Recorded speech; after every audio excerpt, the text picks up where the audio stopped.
As pessoas não se transformam apenas porque a gente quer que elas se transformem.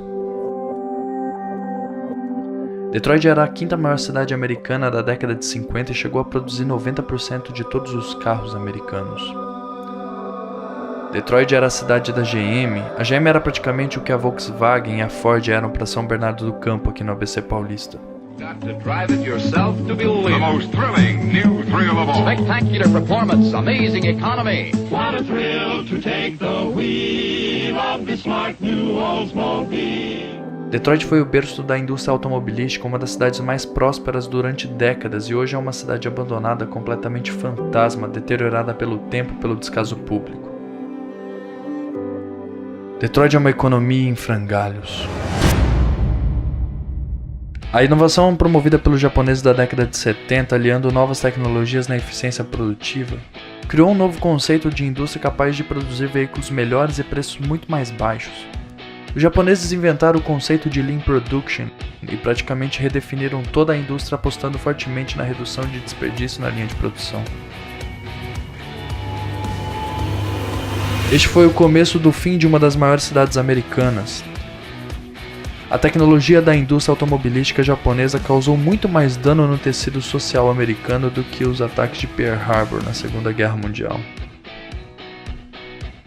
Detroit relutou a entender o futuro e apostou todas as suas fichas no mesmo modelo que estava dando certo, acreditando que estava inovando no produto final, sem se preocupar que inovações verdadeiras não necessariamente ocorrem naquilo que é visível. E o descuido com a inovação na linha de produção foi o que de alguma forma matou a cidade. Nos dias de hoje, fazendo um paralelo, há uma enorme busca por treinamentos que provoquem novas formas de pensamento e criação de pessoas que do dia para a noite sejam capazes de formar pensamentos fora da caixa. Essa é uma das grandes e maiores incoerências corporativas e um dos grandes entraves para o processo de inovação, sobretudo porque a pergunta que está sendo feita é uma pergunta errada. O problema não é fazer as pessoas pensarem fora da caixa. O problema é interpretar o que aconteceu para que essas pessoas chegassem no estágio onde elas estão. Até poucos anos atrás, sequer estávamos preparados para discutir a diversidade, por exemplo. O que hoje ganha contorno de normalidade foi durante muito tempo um tabu. O século XX foi quase que totalmente construído na busca por padrões, por repetições, por estereótipos que significassem um ideal de sucesso. Isso, por sua vez, criou uma dinastia de receitas, de regras, de métodos, de formatos que mecanizaram processos, estruturas escolares, indústrias e pessoas. Se a gente busca pelo diferente hoje, pelo inovador, pelo capaz de criar soluções diferentes da média, está buscando alguém que, por regra, foi largamente negligenciado nas últimas décadas. A gente criou gerações de especialistas, criamos manuais, regras de se vestir, regras para tudo e de repente pedimos por pensamentos que saiam da enorme caixa que construímos. Nova York, que hoje é o centro do mundo, cidade que é a efervescência criativa, tecnológica e é onde as coisas acontecem primeiro, é exemplo de gestão pública e era uma das cidades mais violentas do mundo na década de 80.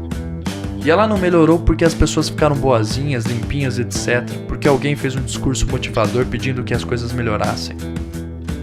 O que houve em Nova York não foi algo baseado em marketing e apenas querer mudar. Nova York não ficou no discurso fácil de segurança pública, da necessidade do Estado fazer isso ou do Estado fazer aquilo, das pessoas agirem de uma forma ou de outra.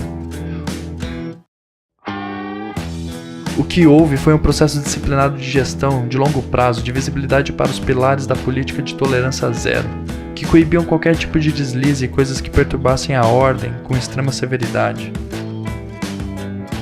Passando a mensagem que a partir daquele momento a cidade de fato poderia mudar seu comportamento em busca de uma sociedade um pouco mais justa, menos violenta, mais diversa e que de alguma forma estimulassem surgimentos de iniciativas de recuperação.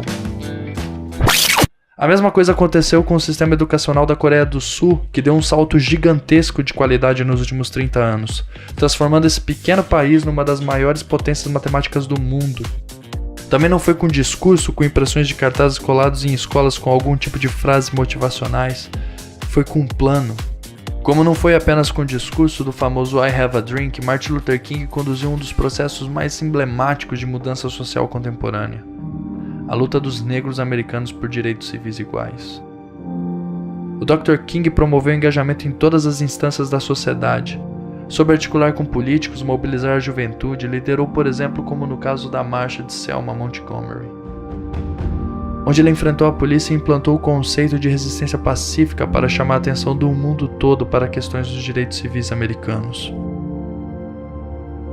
Em todos esses casos, da Coreia, dos Estados Unidos, do Dr. King, Protest far right! o discurso não prevaleceu sobre a ação, mas sim foi um reflexo de uma atitude coerente que fortaleceu o discurso e o amplificou. Portanto, se a gente quer falar de inovação, a gente tem que pensar bem e olhar para as nossas atitudes, se elas são compatíveis com o que a gente tem feito.